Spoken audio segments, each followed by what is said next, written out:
নমস্কার বন্ধুরা, আজকের গল্প প্রত্যাখ্যান। লেখক দীপক হাজরা। গল্প পাঠে আমি সতীশ। আজকের গল্প প্রত্যাখ্যান।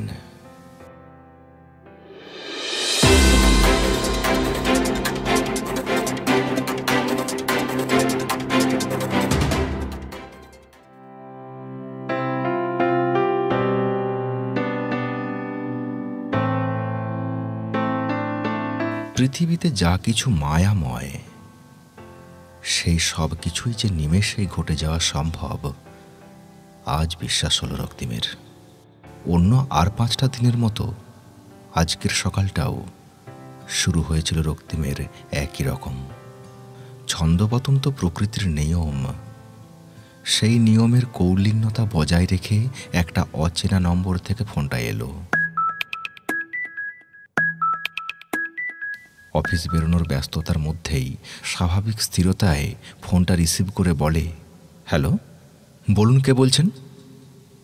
ওপার থেকে খুব চেনা চেনা, অথচ অনেক দিনের না শোনা একটা কণ্ঠ। আমি ঋতুজা। ঋতুজা নামটা শোনার পর রক্তিমের যাবতীয় স্থিরতা অস্থিরতার খুব নিকটে শীতল হৃদয় কম্পনের চোখ সাজসে বুঝতে পারল জীবন মানে যা কিছু অনিবার্য তারই রূপায়ণ। ভিতরের সমস্ত রকম উথাল পাথাল সরিয়ে রেখে রক্তিম বলল, বল ঋতু, কেমন আছিস? ঋতুজা বলল, আছি একরকম। অনেক কষ্টে তোর খোঁজ পেলাম রে। কথা বলতে ইচ্ছে হচ্ছিল, একবার দেখা করবি আমার সাথে? আচ্ছা, দেখছি বলে ফোনটা রেখে দেয় রক্তিম। এই জীবন এক রহস্যময় পরিবৃত্ত, যার ছোঁয়া এড়িয়ে যাওয়া সম্ভব নয়।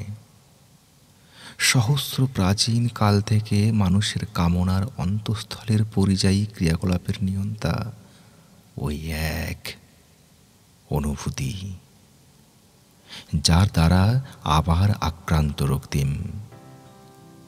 ঋতুর গলার স্বরটা রক্তিম শুনল প্রায় বছর 10 পর। এই 10 বছরে দেখা হয়নি দুজনের একটি বারের জন্যেও। দুইজনে কেউই সোশ্যাল সাইটগুলোতে অ্যাক্টিভ নয়।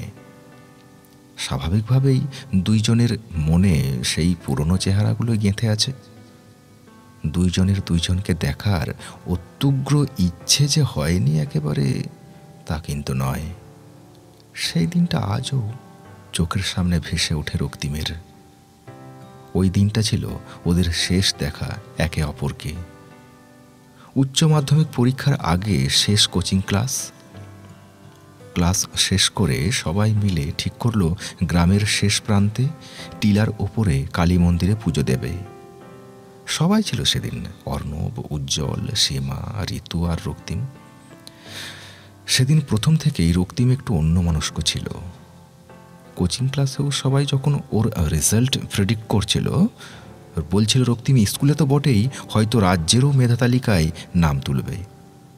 তখনও খুব একটা প্রশান্তি বা বিনয় ছিল না ওর হাবভাবে। মন্দিরে পৌঁছে পুজো দেওয়া শেষ হলে সবাই যখন গল্প করছে আগামী দিনের পরিকল্পনা নিয়ে, রক্তিম তখনও অন্যমনস্ক, কোনো কথা বলছে না, চুপচাপ। ঋতুজার দিকে সে উদাসীন দৃষ্টিতে তাকিয়ে। ব্যাপারটা সবার লক্ষ্য হতেই অর্ণব ঝাঁকুনি দিল। সম্বিত ফিরল রক্তিমের। রক্তিম বিরক্ত হয়ে বলে, কি হলো? সবাই হাসল ওর অবস্থা দেখে। রক্তিম অপ্রস্তুত একটু। ঋতুজাও লজ্জা পেল। ঋতুজা খুব কাছ থেকে চিনত রক্তিমকে। আজ ওকে একদম অন্যরকম লাগছে। ওর চোখে মুখের ভাষা বুঝতে পেরে ঋতুজা প্রসঙ্গ পাল্টে বলল, আজ তাহলে বাড়ি ফেরা যাক, পরীক্ষা শেষ হলে আবার আসবো সবাই এই মন্দিরে। এবারও রক্তিম কিছু বলল না। সবাই ফেরার প্রস্তুতি নিচ্ছে। রক্তিম বলে উঠল, ঋতু, আমার একটা কথা আছে তোর সাথে। ঋতুজা খানিকটা অপ্রস্তুত হয়ে বলল, বল, কি কথা? ঋতুজার কথা সম্পূর্ণ হওয়ার আগে ওর হাতটা ধরে টান মারে রক্তিম, বলে, এদিকায়। মন্দিরের মূর্তির একেবারে সামনে নিয়ে গেল রক্তিম ঋতুজার হাত ধরে। উত্তেজিত হয়ে এদিক ওদিক করছে, যেন কিছু খুঁজছে সে। কি একটা তুলে নিল, চোখে পড়েনি ঋতুজার কি সেটা। সবাই অবাক চোখে রক্তিমের অস্বাভাবিক ব্যবহার দেখছে। সেই তুলে নেওয়া বস্তুটি থেকে সিঁদুর বার করে নিল রক্তিম। কেউ কিছু বুঝে ফেলার আগেই কপালে পরিয়ে দেয় সে ঋতুজার। মুহূর্তে নিস্তব্ধ পরিবেশ। অন্ধকার নেমে এসেছে ঋতুজার চোখে মুখে। বাকিরা নির্বাক। এমন কিছু ঘটতে পারে তার জন্য কেউই প্রস্তুত ছিল না। ধীর স্থির পড়াশোনায় তুখোড় রক্তিমের এ হেন আচরণ একদম অপরিচিত। অন্য কেউ কিছু বলার আগেই রক্তিম বলল, তোকে আমি বিয়ে করে নিলাম ঋতু, আজ থেকে তুই আমার বউ। কথাটা শেষ করার মুহূর্তে সপাটে একটা চড়ে নেমে এলো রক্তিমের গালে। চোখে জল ঋতুজার। দৌড়ে সে নেমে এলো মন্দির থেকে। বাকিরাও ফিরে এসেছিল রক্তিমের ফেরার অপেক্ষা না করে। তারপর আর কোনো দিন কথা হয়নি রক্তিম আর ঋতুজার। দেখাও হয়নি আর। রক্তিমের ভালো রেজাল্ট হয়নি উচ্চ মাধ্যমিকে। রাজ্যে তো নয়, স্কুলেরও মেধা তালিকায় স্থান পায়নি সে। বরং ঋতুজা স্কুলে প্রথম হয়েছিল এবং পরে মেডিকেল এন্ট্রান্সে ভালো রেজাল্ট করে মেডিকেলে ভর্তি হয়েছিল। আর রক্তিম ফিজিক্স অনার্স। ঘোরের আচ্ছন্নতা কেটে গেল সেলফোনের নোটিফিকেশনের বিকট আওয়াজে। হ্যাঁ, আজ এই আওয়াজটা বিকটই লাগলো রক্তিমের। স্মৃতিরা মন কেমনের দোলনা, সেই দোলনায় ব্যাঘাত। বিরক্ত হয়ে সদ্য SMS-এ চোখ রাখল পুরুলিয়া জেলার অতিরিক্ত জেলাশাসক রক্তিম মুখার্জি। দেখা কখন করবে জানিও।